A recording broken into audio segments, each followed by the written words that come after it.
Yeah. Ladies and gentlemen, what's going on? Episode 181 of Keepin It Rio. And check out what I got going on today. I went onto a Facebook post a couple days ago and just proclaimed to the world that I was going to have Ryan Stewman, the hardcore closer, on Keepin It Rio. And check out what just happened, folks. Sometimes all you got to do is ask, right? Hey, a closed mouth goes unfed.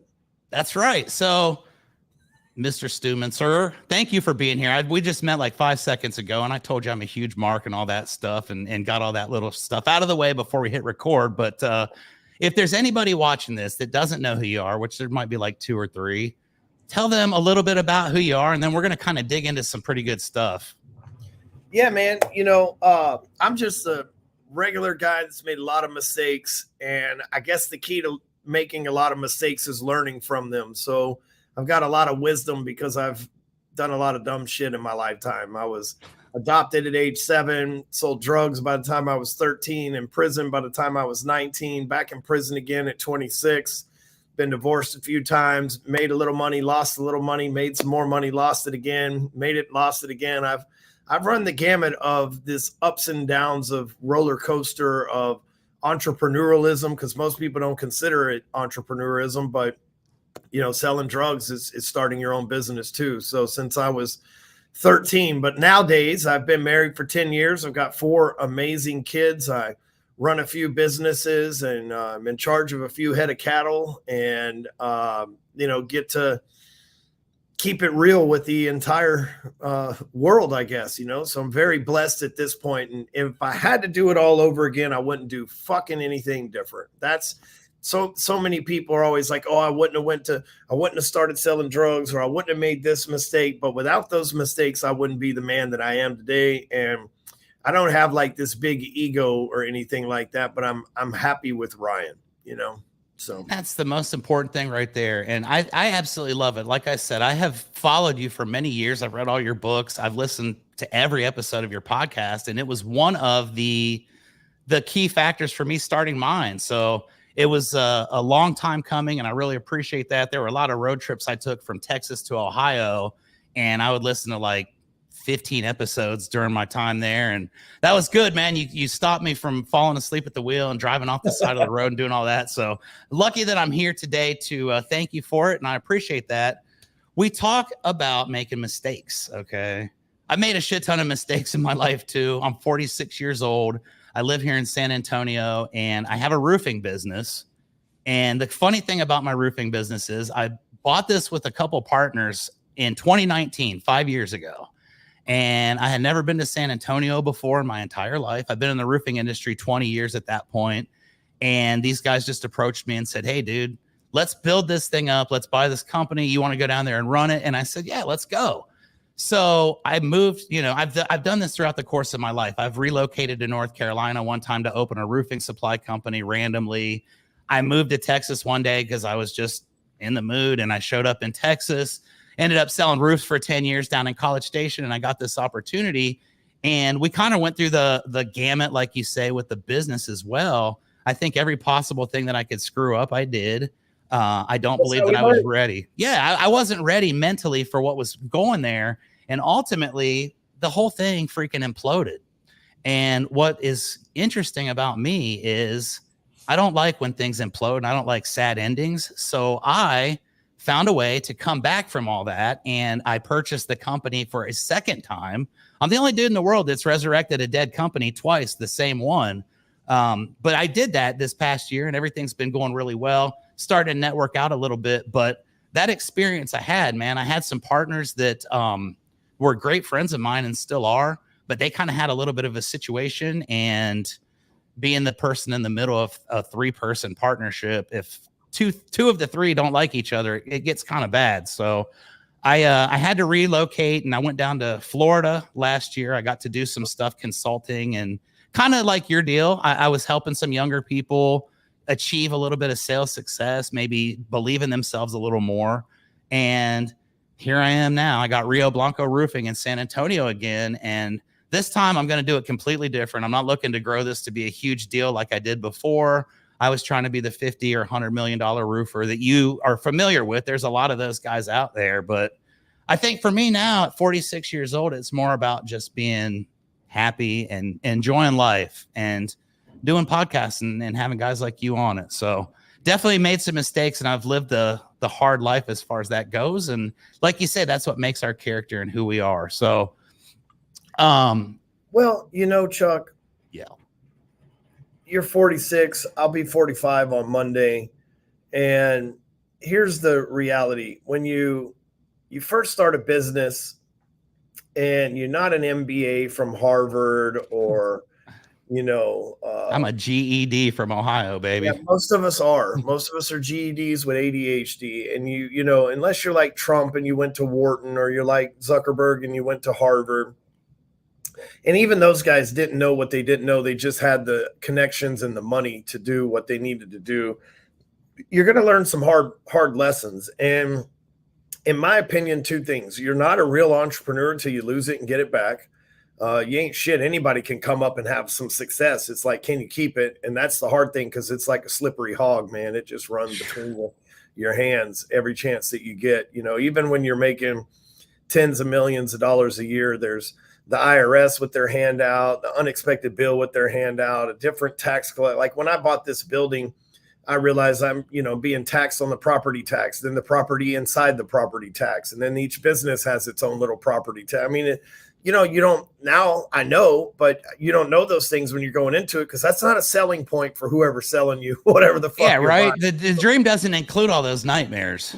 But here's the thing. It's like we get into business for two, and I learned this lesson, you know, we get into business for really two reasons: be our own boss and have some freedom. And then when you're building something big, whether it's as big as Apple, you know, or Microsoft, or whether, you know, it's something to the size roofing company you have, it's bigger than what you had before, right? So when you're building something big, you realize, like, fuck, man, I don't have time freedom. And now I got to answer to everyone. Everybody's my boss. Every employee, every middle manager, every, you know, accountant, every CFO, every COO. Now they're all my bosses, and I got to fucking do the things that they need done. And here's what I always tell everybody. It's like these guys on the internet that tell you they make 100 million a year, or these companies that do, you know, hundreds of millions a year. Very few people can break out to do that. There's like a purgatory between, say, $5 and $100 million. And I don't know what the exact number is, where it's like, okay, I'm making enough money to where I can pay for all these things to be done, and I get my time freedom back. But trying to get from that 5 to maybe, let's call it $50 million to be able to do that is really hard. And what happens is you start living an entrepreneur nightmare. I don't have any time for my family. I got fucking bills where I'm growing and scaling this company, and up cycles and down cycles in the economy. And the truth is, you know, if an entrepreneur can take home in their pocket after taxes, everything else, $500,000 to $1 million a year. Year one, you might just go buy a new house or a new car. Year two, you know, you bought a new house or a new car, and now you're putting a little bit of money back. By the time you can make $500 to $1 million a year in your pocket after everybody else is paid, about 5 years into it, your car is paid off. Your house is appreciated. You don't really, unless you're some Versace wearing, gold chain addicted, Rolex got to have, private jet, Lamborghini driving motherfucker, you really don't need that much money to live a good life in this country. And so many people that, you know, we see on the internet, oh, I got $50 million this year. Yeah, but you spent 49.5 to fucking run that thing, you know, and you don't ever see people brag about their net profit. But I'm telling you, it doesn't take a whole lot of net income to live a good life. You know, I live in a $2 million home. I've lived there for 2 years, or 6 years rather. I refinanced it 2 years ago. I pay like $3,200 a month for it. You know, I got a paid off vehicle that I drive every day. My wife's got a paid off vehicle she drives every day. Our biggest personal expense every month is health insurance, which is about $3,000, and private school for my kids, which is probably about $5,000 or $6,000 a month, you know, because I have 4 kids. So the shit adds up, and they're getting an age. And like outside of that, I don't have a whole lot of bills, and therefore I got a lot of money left over, and I don't have to pay myself that much, which means I don't have to fucking work my dick off to have some big obsessive number, because I'm not trying to leave a bunch of money to my kids. I'm like, hey, you guys are going to have to fucking work and get it the same way that I did. If not, you won't be good people. And I never understood that when I seen guys like Bill Gates and Warren Buffett say, well, we're not leaving money to our kids. We're going to leave them enough to pay for a house and have a nice life and stuff, but we're not going to make them rich. And I thought, what a dickhead. But now I understand that, because like, hey, you guys need to have some pretty rough life experiences and learn from this shit too. And, you know, the people working out there, man, chase $1 million net income. 5 years into it, you're going to run out, maybe 2 years into it, you're going to run out of shit to buy. You're not going to need the flashiest clothes, you know. And even if you do, you go spend $10,000 a year on clothes, that's still nowhere near $1 million bucks. You know what I mean? And, you know, we get into this entrepreneurial, and I'm not trying to talk anybody out of chasing going big, but, you know, for me, I'm like, dude, I don't need all that. I got into business to live the life that I dream of, and to live my dream life cost me about 800 grand a year. And anything above that just goes into an investment or another piece of real estate or some kind of thing that maybe cash flows or is a safe haven for my cash. But I don't need, and dude, 800 grand a year for me is having a private jet, fucking driving a McLaren and all this shit. But I bought all that shit years ago. So like, I don't pay for it now other than when I'm using the things, the gas and fuel and stuff like that. So, you know, it doesn't take as much to, and by the way, if a person makes $500,000 a year or more, they're in the 0.1% of income earners in the United States. So, you know, if you look on the internet, everybody that you see is in the 0.1%, but we know that can't be true, or it would be a larger margin than that. So just saying, maybe the idea for a lot of your listeners is to say, write down a list of everything that you want in your life: a Mercedes-Benz, $1 million home, a Rolex, a chef, a nanny, you know, private school for your kids, traveling in a private jet, all this stuff, and write down the dollar amount those things cost, and then how often you want to do them. Take that budget and you'll know how much money you need to make a year to live a pretty badass, dope ass fucking life. And you're going to find out it's a lot less than the dollar you're chasing. Right. And you make such a good point. I'm in the roofing industry, so believe me, I see a ton of these dudes who do like $3 bazillion a year and got all this stuff going on, but I don't know. I know a lot of them too. So I realize social media is what it is, and we can make ourselves out to be total badasses, but you know, roofing is like real estate, you know, $30 million a year top line. You're like, damn, that sounds like a lot, but really they're taking in 5 million of that 30, because that's about the margins in that industry. Then they've got to pay their help and their salespeople and all that shit out of there. And so $30 million a year, they're making $1 million, $1.5 million, maybe $2 million a year if they've got a good lean operation. Nothing wrong with that, but nobody ever says, hey, I make $2 million a year. They say I make 30 because that's the bigger number. Same in real estate. They got a 3%, maybe 6% bottom net profit. They're like, oh, I did a 100 million this year. Cool. That's $3 million. And out of that, you had to pay your team and your office and everything else. Why don't you just tell people the real money you make, not the price of the house or the price of the roof? But it's not as sexy that way. And the big number, you know, Tommy Mello, a guy I really like, he says, revenue is for vanity, you know, it's for your ego. Profit is for sanity. We don't live off of a $30 million or $100 million revenue. We live off of what we get to keep on that. That should be the only number that we focus on anyway.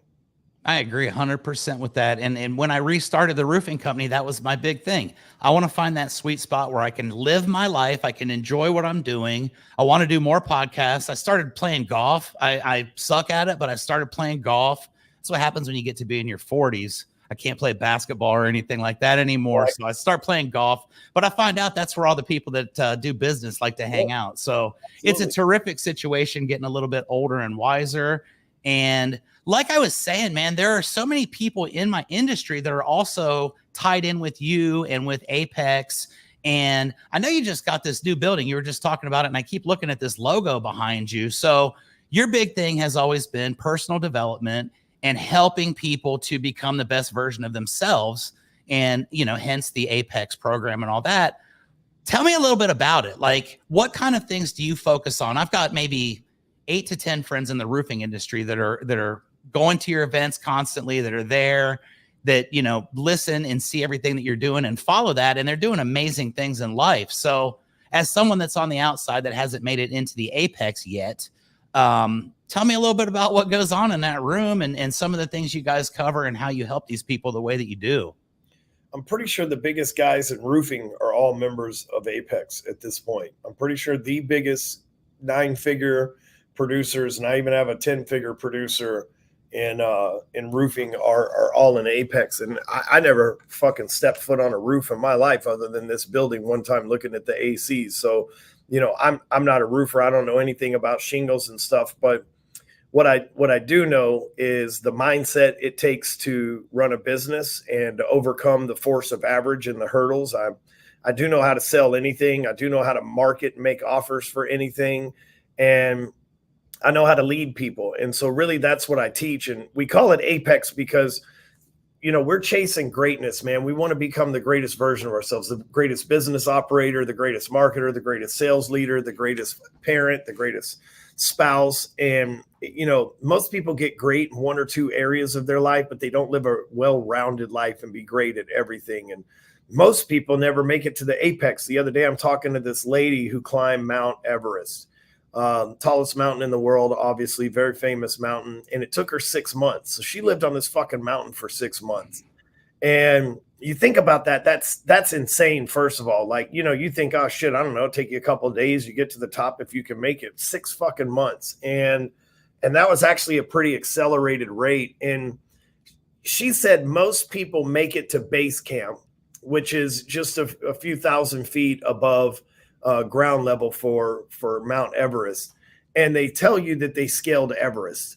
And she went to the summit, which is the very tip at the very top. There's lots of dead bodies on the way. There are lots of people that died trying. And I look at Apex is the summit, right? And that they mean the same thing.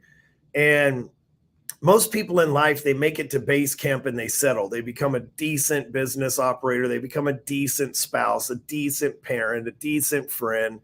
But they'll tell you that they're great. They'll say, oh, I'm a great parent, great. And then they got little shitty kids. Oh, I'm a great husband. And then they talk bad to their wife or maybe step out on her or whatever the case may be. And the reality is in America today, we need more great people. We don't need good people. The force of average has trapped a lot of people at good and okay. People are like, I live an okay life. I live a good life. But I just told you in business, it only takes $500,000 a year to be great in personal income, not revenue. Showing up for me, I go on date night every Wednesday with my wife, and we're together every night, but there's one day a week that I dedicate to her. That's 52 days a year that I'm dedicated to my wife. That every weekend I'm dedicated to doing stuff with my kids. And it's not a work-life balance because you're never going to be able to balance it out if you're keeping track of all the time you spend with them. But it's the time that you spend with them that you make count. It's the time that you spend in your business that you make count. The time you spend with the people that you love that you make count. And so many people, they're just doing average or okay or good. And they would try to convince you that they're doing great. And the people in Apex are truly chasing greatness. And, there's an 80-20 rule, just like everything else. 80% of those people's version of great would maybe be my version of good. And that's okay for them too. And then there's 20% that are these big time roofers and other business owners that are doing big shit. But the reality is we're never going to be, if we're truly chasing greatness, we're never going to be the greatest version of ourselves until the day that we die.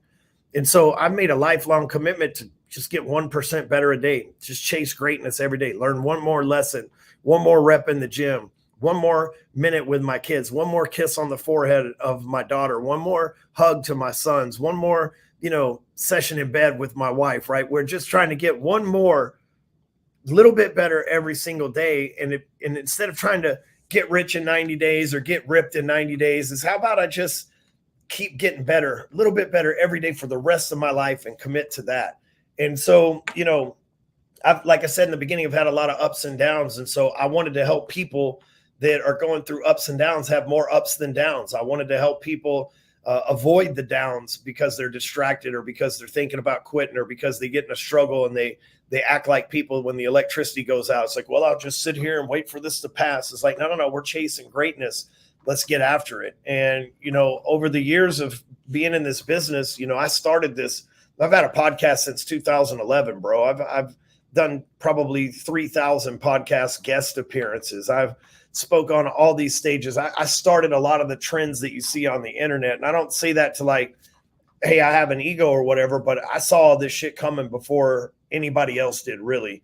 And, you know, I realized that everybody's teaching you how to get rich, or everybody's teaching you how to be a good dad, or everybody's teaching you how to be a badass man. Or nobody's teaching all of it to where you could get it all in one place and just be a good, great person and really excel. And, you know, now we're at a point where we got thousands of members and a great community, and have put out some of the biggest people in roofing, some of the biggest people in real estate, some of the biggest influencers you see on the internet have all come in from one form or another of either Break Free Academy, which is what we were originally called, or what we're now called the Apex. And it's been really cool for me because I've got to see a lot of people pass me, because I, you know, my version of greatness is different than maybe somebody trying to build $1 billion company. I have no fucking interest in that. But it's been really cool to see what becomes possible when someone removes the limitations that maybe their parents or their family or their friends or the neighborhood they grew up in. I've seen guys that were dirt poor go on to build a 9-figure business. I've seen guys that come from broken families go on to be great fathers and husbands, and women the same way. I mean, it's been one of the most difficult, because I got to lead this shit, and that puts a lot of fucking pressure on me. But it's also been one of the most fulfilling things that I've ever done in my life, because I've got to see a lot of people believe in who they are and believe in their potential and really step into it and embrace it. Yeah. And you hit the nail on the head when you said all the big people in the roofing industry are in there. And I know who you're talking about. And those are friends that I've had for a while. And a lot of them have been guests on my podcast as well, because I follow their stories. And you've got guys that have, you know, 8th grade educations that have multiple felonies that are now doing 150, 200 million a year. Yeah. And there's nothing like it in the world. And I always tell people, this roofing industry, some of the biggest dickheads in the world are in it for sure. And there's a lot of criminal activity that goes on, especially here in Texas. But some of the greatest people on this planet are in the roofing industry. I've been in it myself 26 years, and I know this because I've met them all. And they're the people that are getting this shit done. And for me, I think you really resonate with the people that are in my age group, in our age group. We're the same age. So the guys that are 35 to 50 right now, that have kind of gone through whatever they've gone through and are now at this point in life where it's like, dude, let's rock and roll. You're bringing a lot of inspiration, a lot of information, and you're putting people in a place where they can bond together and really just, like you said, grow. My thing is the 1% rule. I love that, and I live by that every damn day. My Facebook memory was a speaking event I did 4 years ago tomorrow, and it was the like the hero card thing on my face. And dude, my face was fucking like probably this big. I was 100 pounds heavier in that picture. And that day, I literally was like, holy cow, that's not me. Like, if that's what I look like, no wonder, dude, I feel like crap because I'm looking it. And I started going every single day, go for a little walk. I'm at the gym now at 4:00 every morning, Monday through Friday. I have for years. And that's when you see the people that are getting the shit done, the ones that are getting up, that are dedicating, and that are putting in that work.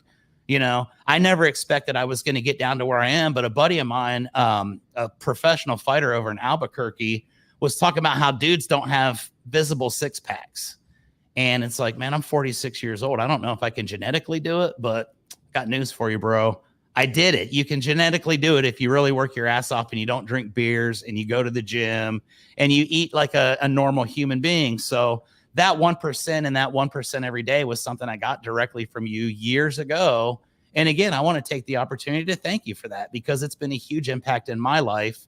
And just having the opportunity to speak to you about that is really meaningful to me. So, dude, that's badass, man. Losing 100 pounds, getting a 6-pack, being able to see your dick again. That's gotta be fucking great. Dude, I can't see my dick again, but you know, I'm just joking. Just kidding. I didn't have that problem when I had the beer gut, you guys, just for the record. But that's a story for another day. I want to talk a little bit about your transition in life. Like, and I don't mean transition. I know that that's a word that kind of triggers people sometimes. And I don't want anybody being like, Ryan Stewman transitioned on Keepin It Rio. That's for sure. Yeah, I don't need any of those comparisons. But I know when I started listening to your podcast, The Hardcore Closer, that back in the day, like you said, that was about 14, 15 years ago, you're a totally different guy. And some of the episodes, I remember you being like, dude, we just smoked a bowl, we're coming on here, we're getting all fucking buzzed, we're gonna have a good time. And then at some point, you just like, you quit smoking weed, you started like just doing different things. And I wanted to always ask you, what prompted that? Because it seemed at that point in life, you were doing pretty good, at least on the surface. Was there something that prompted you, or was it just like, dude, I've wasted enough of this time, and I what's it doing for me? What was your mindset with that? Well, about last July, I've smoked weed for 35 years of my life, and 33 years of my life. And I mean, in prison and on parole, I still smoked. And I'm not proud of that. I'm just saying that's how big of a problem I had. And, I enjoy being stoned, but the period in between being stoned, I'm a very aggressive and anxious and, angry guy. And so I try to stay stoned all the time, but that's not always possible because I got shit that I got to do. And, maybe on the road or flying or whatever the case may be. And it just became this addiction. About July of last year, I felt like God was telling me, hey man, everything you want's on the other side of smoking weed. And I'm like, okay, cool. I'll quit drinking. And I quit drinking for about 8 months. And God's like, dude, I never even told you to quit drinking. What the fuck are you doing? And so finally in November 18th of last year, I decided one day I just came home and I said, honey, I'm going to stop smoking weed. I'm going to throw all this shit away that I got. And she's like, oh God, here we go. And bro, I had a bad, terrible, terrible couple of months, like coming off of it and being, you realize how big of assholes people really are. And I can be an asshole too, because I'm gonna tell you the truth, whether you like the way it sounds or not. And so, I've been almost a year without it at this point, been, close to 11 months or however long that is. And I'd be lying if I said this ain't been the most difficult year of my life. Because once I got sober, I stopped making excuses for people and letting people run all over me. And I've had to remove a lot of people from my life. And those people were living a pretty good gravy train of a life, just being in my circle and being around me. And they're pretty pissed off at me. And there's probably about 100 of them that are pretty pissed off. And they've got their own I Hate Ryan Stewman group. And they should be called I Hate Ryan Stewman because he got real with me and cut me the fuck off from being a leech group. But they would never call it that. And it's been difficult because I've had to navigate a bunch of shit that I fucked up under the influence and try to turn it back around and change my reputation and stuff. But I mean, if you've been listening to my podcast for a long time, you've seen the 1% improvement every day. And you've seen over the years how I became a better husband and a better father and a Christian that goes back to church. I've battled on and off with going to church for 20 something years at this point, 20 years at this point. And, it has been a very, very difficult time, but I committed to, hey, I'm gonna give this shit a year. And again, I can see that the reason why it's been so difficult, or, when I smoke weed, I'm like, it'll probably work out, versus, oh, fuck, I got to go make this work out. And so I sat on my hands for a couple of years and kind of got comfortable in a comfortable place. And the weed kind of kept me comfortable. And for a whole year now, since November of last year, I've been correcting a lot of shit that I put off that I should have done in the beginning. And it's been very difficult. But on the other hand, I'm more alert with my kids. I'm more personal with my wife. I'm more straightforward with people instead of just, I'd smoke weed and I let somebody lie to my face and know they're lying and be like, he's an all right dude. He's just blah, blah, blah. Now I'm like, hey man, I'm not falling for that shit. And it's been more difficult because I realized a lot of the relationships I had, I was letting people slide. And, whether they be employees or clients or just friends. And I was like, I'm not going to let that shit slide with the way that I am now. And it's been a reinvention of myself. It really has, because I had to relearn how to do and cope and deal with all of this shit. But, it's rare that I yell at anybody these days. It happens sometimes, but it happens with thought. It's rare that I lose my cool the way that I used to lose my cool all the goddamn time before and everything else. So it's got its positive and its negatives, but God didn't say, hey man, the second you stop smoking weed, I'm gonna fix all this shit. He said, everything you want's on the other side of it. And I may just now be getting to the other side of it. I don't know how long that I'm going to have to be fixing these past mistakes. It may be another 2 years before I look up and go, oh shit, that was the best decision I ever made. But I'm here for it at this point. You know, I had a guy the other day and he said, hey man, I want my money back for your program. And I said, well, we don't do refunds. And you made a commitment, signed a contract, and we've delivered everything and then some on what we agreed to in the contract. So we don't just do refunds because fucking you're unhappy. I've done what I said I was going to do and gone over and above. And here's how we did that, blah, blah, blah. And he goes, well, I came in because you didn't drink. And I said, okay. And he said, and now that, you know, occasionally you drink or whatever, I just feel like, you know, you're putting this I Am Sober app up there. And I said, well, that's the name of the app. That's not me saying I'm sober. It's just me saying I don't smoke weed. And in our contract, I never promised you that I wouldn't fucking drink. And if you'd asked me, and when we put the contract together, if you wanted me to put that in there, I would have told you yes or no, and I would have honored that. But that's not part of our agreement. It has nothing to do with the amount of business I've sent you. And I said, you know, here's the deal. I'll give you a refund back if you stop running ads, take down your website that I help you build, and unfriend all the people that I've introduced you to. He goes, why the fuck would I want to do that? I said, exactly, man. So you're getting benefits from this. But I said, man, I never promised you that I wouldn't do heroin tomorrow. I didn't promise you that I wouldn't turn into a crackhead. I didn't promise you that I wouldn't start smoking weed. You could have asked me that. And if I would have promised you, I'd have kept my word with it. But, you know, fuck. And that's the thing is like, I'm not out here promising I'll never smoke again. Hopefully I never do, but shit happens. You know what I mean? And I'm not promising, you know, that I'm going to live this good, clean life. Relapses happen. People make mistakes, but I'm at a point now to where I'm willing to see this thing through to the end. So that I can say, hey, everything I wanted was on the other side of this. And already a lot of what I wanted is on the other side. I got a better relationship to my wife because I can listen better because I'm not high. Got a better relationship with my kids because I'm not passing out when I get home and tired and all that. I'm actually active in their life and stuff like that. So, you know, there's been pluses and minuses, but like I said, I'd be lying to you if I said it hadn't been difficult relearning how to cope with feelings and relearning how to sleep at night and relearning what to do with my fucking hands when I want to smoke all the time and shit. You know what I mean? So it's been difficult, but I'm here for it. Yeah, and you're inspiring a ton of people, whether you realize it or not.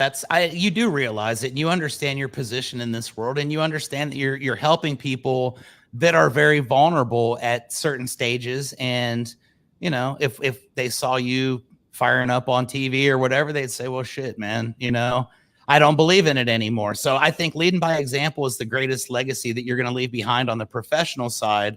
You talked about your family. I know your relationship with your family is awesome. I see the pictures all the time. You guys are, you know, doing stuff with your kids, like you said, date night. How hard is it as you've evolved and grown and built your brand and became, you know, you're a worldwide celebrity, I guess. That's kind of a shitty douchebag thing to say, but you know what I mean? Yeah. People know who you are. How hard is it for you to be able to go out and do things like that with your wife, to go out with your kids?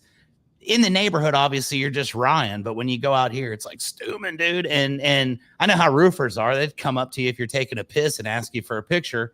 How do you deal with that? And what kind of, what kind of balance do you put in, and what kind of non-negotiables do you have as far as time with the family and no time with business during those hours? Well, like, you know, it is kind of difficult because yesterday I was at lunch with my wife and I got some news that pissed me off, and I'm yelling to my wife, not at my wife. And I'm sitting here thinking, fuck, if anybody around, I'm loud. So if anybody around here hears me, they'll be like, oh, he was cussing out his wife. And it was a problem that I was dealing with her being loud, but it wasn't at her. And she knows that because she's used to dealing with me, you know, but I'm bitching about a situation we were in to her while we were at lunch. And you know, after I finished and I walked out, I was like, fuck, man, there might have been 2 or 3 people in there that knew me. They're like, he's fucking yelling at his wife, which wasn't the case. I was yelling at the situation and she was there with me. You know what I mean? And so, which she didn't have anything to do with, but if you were to hear it from a distance. So, you know, I have to be conscious of things like that. I've been on vacation in other countries and people been like, yo, dude, hey, I'll buy you a drink. Or I had a guy one time charter a boat for me and my family one time when we were in Mexico, you know? And so, there's not too many places. I'm not a famous guy, but there's not too many places I go where people don't know me, especially around here in Dallas. And just because, you know, I've sold my product to over 84,000 people, and, you know, I've got 1 million people a month that see me online, according to the statistics. So it's a large amount of people to be spread out all over the place, you know. And, you know, I had to, when my kids were young, I had to have a talk with them. It's like, hey, if they haven't been to our house, you don't really know them. So if they're like, oh, hey, I know your dad, I'd be like, no, you don't. I've never seen you before. You know, I have to put things like that in play. Oh, hey, I'm a big fan of your dad. Cool. Don't talk to me. You're a stranger. You know what I mean? Yeah, Like, for sure. It's a fucked up world we live in. It is, you know, and it's funny. I've lived here in the city for, you know, my whole life. And now I own a ranch in Oklahoma, and I've had it for 2 years. And, you know, I don't know my neighbors here in the city. I couldn't tell you their fucking name. I can tell you what they look like, but I don't know their name. I don't talk to them. I live in my own little bubble at the end of the cul-de-sac. And, you know, I'm the house that only has one neighbor. Everybody else in the house has neighbors on both sides and across the street from them. I got a great lot in the neighborhood I live in. I don't have that. And I couldn't tell you the people. The only neighbor I got that shares a fence with me, I couldn't tell you their name. But I live on, you know, I have a ranch. I live in Oklahoma on the weekends, and my nearest neighbor is probably a mile up the road, and I know all 6 of them. You know what I mean? So it's like I'm just more apt to talk to those guys because they're additional landowners and shit like that than I am to talk to people in the city. But, you know, every Wednesday, my wife and I do date night. It's rare that somebody doesn't come up. I had a meeting probably a month ago with a couple of guys that flew in from Utah, and we're sitting at a table at a steakhouse here in Dallas. And there was 8 different people that came up to me and were like, dude, hey, good to see you. Hey man, let me take a picture. And those guys are like, who the fuck are you? Cause they weren't like online guys. They were financial dudes. And they're like, what the fuck? I was like, I'm kind of like a mafia don in this city, just fucking with them a little bit. You know, it's like they all got kissed the ring, but because they knew I was a felon. They just didn't know I had like this social media presence or anything like that. So, you know, it is a lot of weight on my shoulders because I don't get to, let's say I like to drink. I don't get to go be drunk in public. You know, let's say I like to fight. I don't get to go fight in public. Let's see that I like to do drugs. I don't get to go do drugs in shit because, you know, somebody's watching me somewhere that might struggle with that shit. And this was the problem I had with weed. Everybody's like, well, Stewman's really successful and he smokes weed. I can probably be successful and smoke weed too. It's like, but you're the greeter at Walmart, bro. It's fucking different. You know what I'm saying? Like it's way fucking different for you than maybe how I can handle stuff. So I have to change over the years to be an example for people, and an example of what to do, what and not what not to do, you know, which is puts a lot of fucking weight on my shoulders, to be honest with you, you know, because I like to fuck up. You know, there was about a month ago, me and one of my rancher buddies, you know, we were drinking some pretty heavy pours out on the ranch, and we got a little intoxicated. And I drink occasionally, but I don't really get like drunk, but we're in the middle of nowhere and we're staying out there on the land. So we ain't got nothing to lose. And we just accidentally got into it. And I was like sitting here and say, man, Jimmy, I'm fucking glad it's just me and you out here, because I ain't been this drunk in years, man. We're having a good time. I could never do this in the city. And again, it was an accident. It's dark, so you can't see what the hell you're poured. And after you pour it, you might as well drink, you know, kind of a situation. But, you know, it's one of those things where a lot of, you know, I don't know the word, like I said, weight on my shoulders, but a lot of responsibility, I'll call it, is for me to always keep my shit under composure and be that guy. Cause I never know who's looking at me. I never know who might see me do something dumb and may not say nothing to me, but may go say it on social media. You know what I mean? And could ruin my reputation or could give people a skewed view of me. You know, I've had people get mad at me over the years and lie and say, you know, I've had guys say, oh, he cheats on his wife or he beats his wife. It's like, dude, that's never happened. It's never going to happen. That doesn't faze me if they lie. But if I actually did something and somebody saw it and they said something about it, man, I'll be like, man, fuck, I let so many people down by doing this. So I really got to carry myself in that manner, you know, even not being as big of a influence as a David Goggins or a Tom Cruise or whatever, even just being in my small little bubble, it's still that important. And you never know how many people may or may not know me when I walk into a room. And just like Facebook, everybody that sees your post doesn't like it or comment on it, but a lot of people see it, you know? Yeah, that's for sure. I'm looking at some of your Facebook stuff right now, as a matter of fact. And I got a couple fun. Maybe this isn't a fun question. This is probably a horrible way to phrase that, but I look at some of the stuff that you've done, and one of the questions I had was, I remember a couple years ago, or maybe it was the year before last, when you had an accident and you got yourself beat up pretty bad. You flipped over your quad or whatever it was and got really messed up, and you were in bad shape for a while. And I saw just recently you had a little situation where you got caught on fire too, man. And the question I have is, stuff like that. We're grown ass men. We're gonna be boys forever. Do you ever take into consideration, like, man, if I go out there on this quad, I could end up getting freaking paralyzed. I could do things. When stuff like that happens to you, does it change the way that you live, or do you just say, look, dude, I survived it, so it must have been all right in God's eyes at that point? How does stuff like that work for you? Well, in 2019, I went down to my lawyer's land, and they're all dove hunting and hog hunting, and I'm a felon, so I can't deal with guns, but I like to drive people around and be the designated driver, and watch them kill shit and stuff like that. I just don't do it myself because it's not legal for me to do that. So we flew in on a private jet, landed in his runway down there on his land, and got off. There was some Hooter girls offering us, drinks and shit like that. I may have had one drink on the plane because it's only a 30-minute flight, and maybe one drink from one of the Hooters girls. Got in an old piece of, these guys are rich as fuck, and they had the shittiest ATVs on the planet. I got in an old beat up ass mule, like a Kawasaki mule ATV, and drove out with one of my friends onto the land because they got 7,000 acres. So I'm going to drive around and see what's up. Well, I see a fucking zebra. Apparently these rich bastards got a zebra on their land. I see a zebra and I look over at it. And by the time I look back, I kind of swerved off the road a little bit because the alignment was fucked up on this mule. And one of the wheels went sideways and the thing flipped over twice. It threw me out of it. It crushed my friend. And I broke my neck. I think I broke my neck in two places, and I broke my arm. And I don't remember any of this, but it's on camera, and they like to remind me of it because bros, they pick on their once everybody. Oh, yeah, of course. If you get hurt, dude, the guy that gets kicked in the balls is always the favorite guy. And so I guess I got out, flipped the mule back up, drove it with a tire missing and just a rim and 3 other flat tires, put my friend in the vehicle, and drove about another 2 miles back to the hunting camp, the hunting lodge. And when I showed up, I got out of the mule and I just fell down. So they care flighted me out of there. I went to a hospital in San Antonio, Texas, your hood. And glad you're alive. They told me I wasn't ever going to walk again.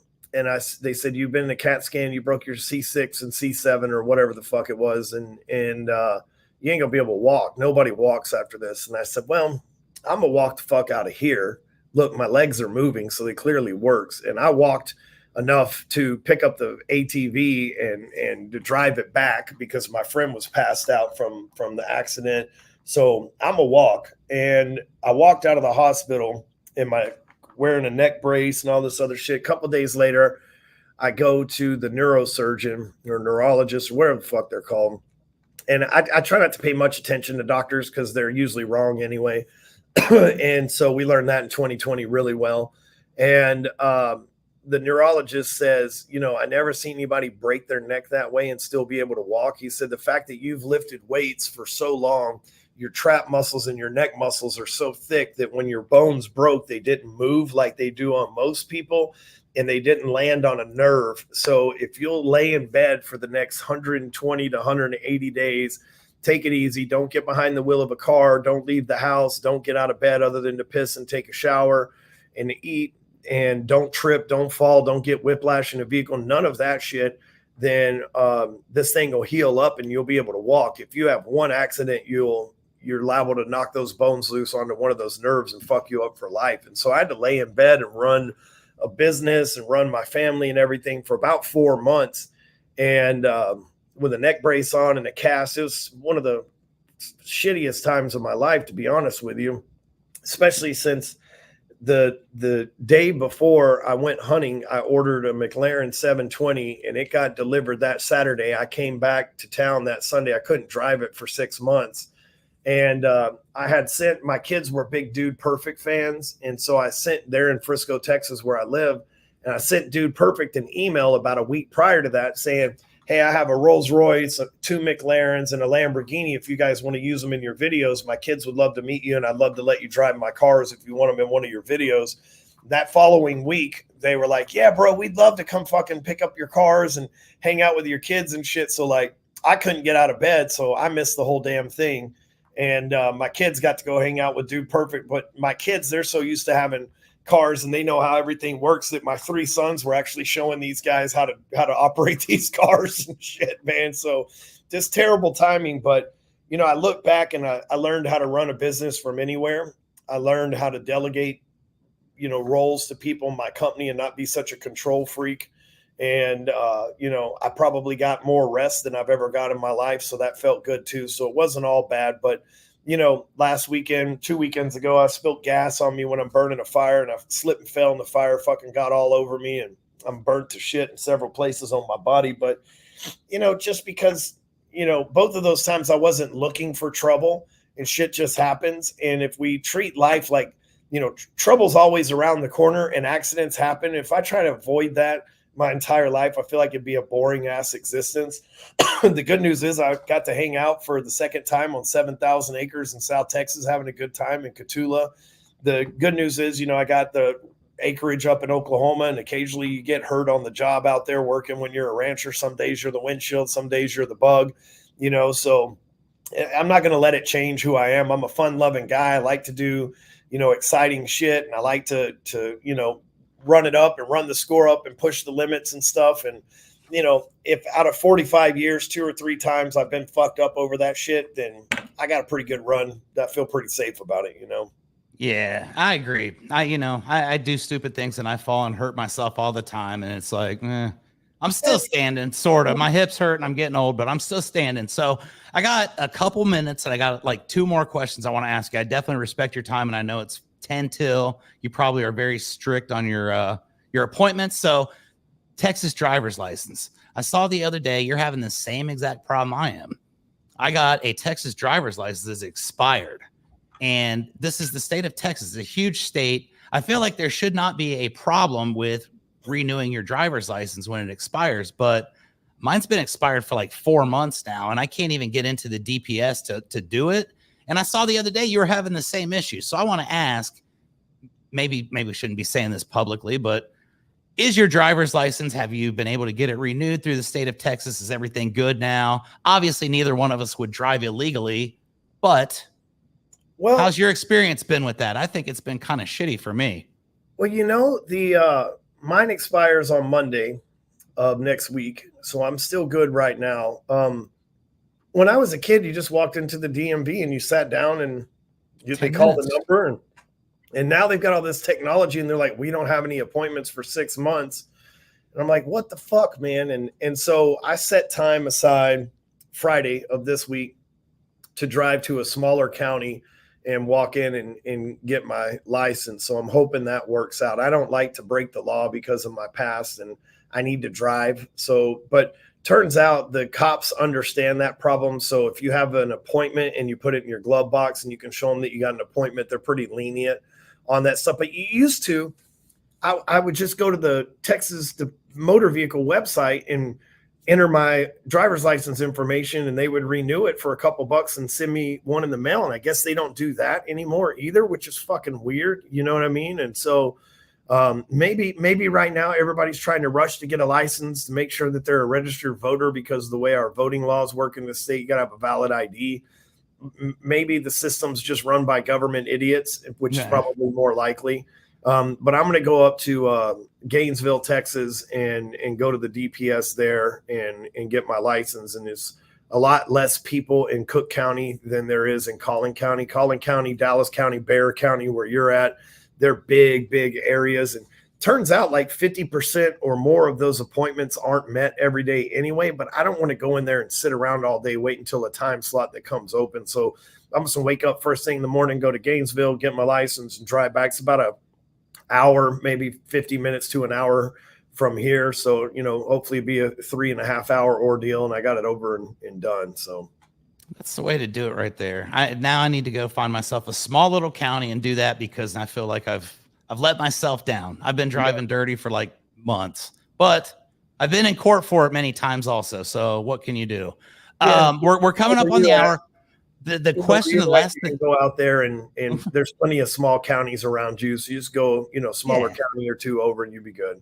That's what I'm going to do, my friend. I'm going to tell him Ryan Stewman sent me, and it's because of Yeah. him. I'm going to be legal again. So, Yeah, you may know me. Yeah, I'm sure everybody does. Last question of the day, my friend. I sincerely appreciate this. Like I said, I threw this up on Facebook the other day, and you were like, yeah, let's do it. And I honestly didn't know if it was real or not. So I appreciate the hour that you've given me.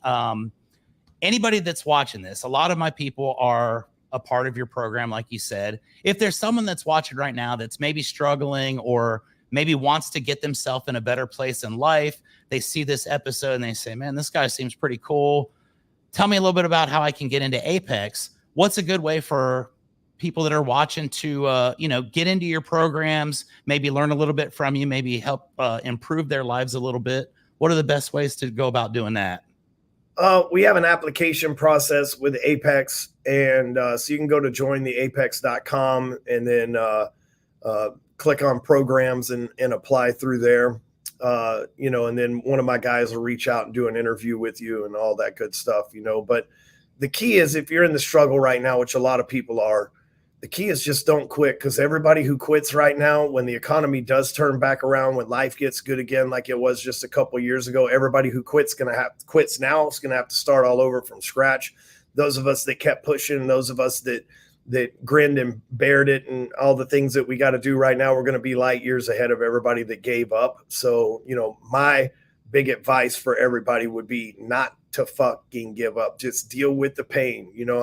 My whole life, I've had to deal with pain, from breaking my neck to breaking my heart to taking my freedom away from me. And I've always just grinned and bear it and dealt with it. And I've always come out the other side a lot better than I went in. And I'm so glad that I've never quit, even though I've wanted to. Fuck, this year I've wanted to quit like 100 damn times. But, I know the consequences of that is being way even further behind than I am right now. And so, just the simple refusal to quit and stick to your commitments will make all the difference in the world. If you go to the gym, just like you lost 100 pounds, you didn't do that overnight. You started walking, then you went to the gym once you could, probably slide in a machine and all that stuff in there. And, you just take these steps and you keep taking action. And one day you look up and you're like, fuck, I'm thin. I used to be fat. You look up and you're like, fuck, I'm rich. I used to be poor. Like, shit, I'm married. I used to be single. Now I'm a parent. I used to be a kid.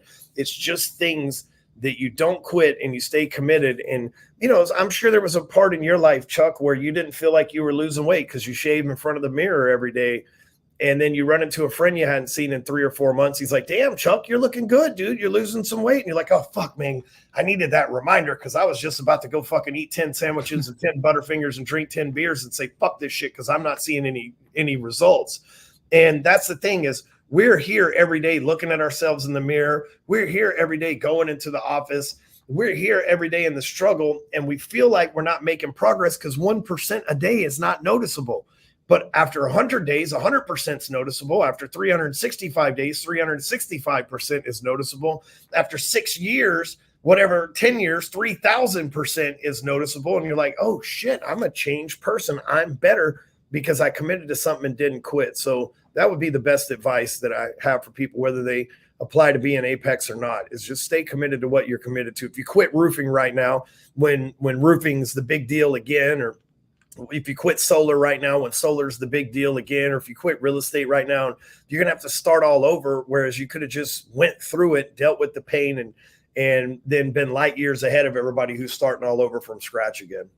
Hell yes. I absolutely love that, my friend. Thank you so much for your time. Thank you to everybody that watches Keeping It Rio. And before I go, I do have to give a shout out to my sponsor, which is roofer.com. Thank you to all the guys at Roofer. You guys take care of my roofing business for me from start to finish.